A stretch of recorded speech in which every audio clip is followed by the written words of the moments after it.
This is Longleat.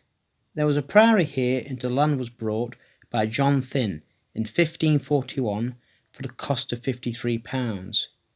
Thynne was a steward to Edward Seymour, who later granted him a knighthood, and Thynne started to transform the old priory into a country house.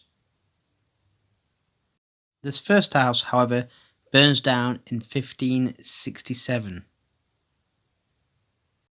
By 1580, a new house was completed, and it's believed that Thynne designed most of it himself, working closely with the mason Robert Smithson, who would later go on to build other great Elizabethan houses, such as Hardwick Hall.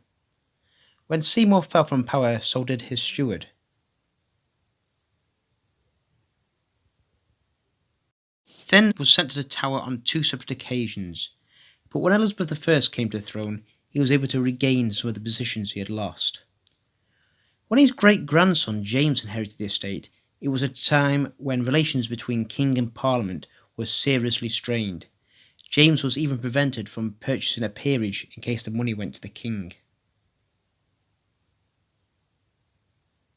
When the Civil War broke out, James remained neutral, at least officially, but he may have lent Charles I £11,000 to buy arms and cannon. Despite his neutral state, the house was ransacked by Roundhead troops who stole horses and saddles, broke into the wardrobe, cellars and larder. The estate also suffered when farm labourers left to join one side or the other. After the restoration, James employed Christopher Wren to make alterations to the house.